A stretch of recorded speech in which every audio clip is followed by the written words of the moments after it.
Have you ever asked yourself, why did this happen to me? And at other times, when life gives us success, comfort, or praise, have you noticed how easily pride sneaks in? We celebrate wins, curse losses, and forget one simple truth. We don't see the full picture. What looks like a blessing today may turn into a lesson tomorrow, and what feels like pain now may quietly protect us later. If you're struggling right now, or if life feels too comfortable and you've stopped thinking ahead, this story is for you. Listen till the end. It might change the way you look at life forever. The Man Who Never Judged Too Early.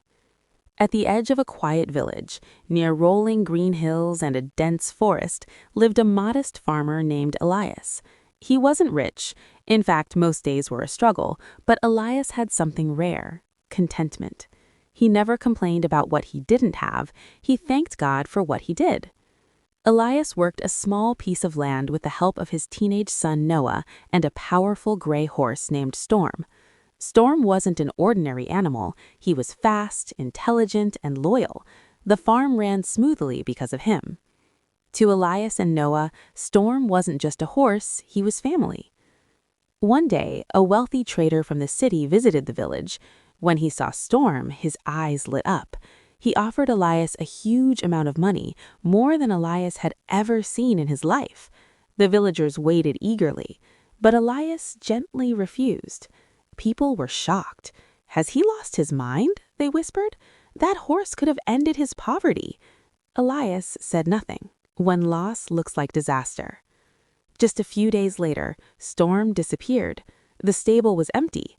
Elias and Noah searched everywhere: fields, forests, nearby villages, but found nothing. Now the villagers laughed openly. First he rejects money, now he loses the horse. This is what foolishness brings. That night, Noah asked his father with pain in his voice, "Father, we lost everything. Why aren't you angry?" Elias replied calmly, "My son, not everything that hurts is bad, and not everything that shines is good." Noah didn't understand. When luck changes its face. A week later, early one morning, something unbelievable happened. Storm returned, and he didn't come alone. Behind him ran 4 wild horses, strong and free. The village was stunned.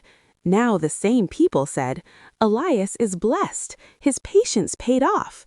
But Elias didn't celebrate. He only smiled softly. Noah began training the horses with excitement.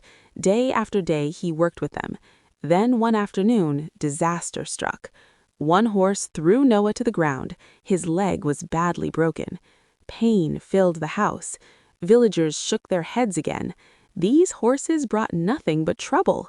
Through tears, Noah said to his father, "This time it's truly bad." Elias answered gently, "Time hasn't finished its work yet." When pain becomes protection. Only days later, war broke out in the country. Soldiers arrived in the village, taking every young man to fight. Crying filled the streets, but Noah stayed behind because of his broken leg. Many who left never returned. Grief swallowed the village. Families came to Elias with tears in their eyes. "Your son survived, ours didn't." Elias sat beside Noah and said quietly, "Do you see now, my son? What we call good or bad is only a small chapter. The whole story takes time." The lesson. Elias taught his son, and all of us, a powerful truth. Don't become proud when life goes your way. Don't break when life turns hard. What feels like loss may be protection. What feels like success may be a test. Everything passes, and everything has a purpose. If something in your life doesn't make sense today, trust that one day it will. Be patient. Be grateful. Keep faith. Because in the end, time reveals what we cannot see. If this story touched your heart, leave a like, share what you learned in the comments, and we'll meet again in the next story. Take care. If you want, I can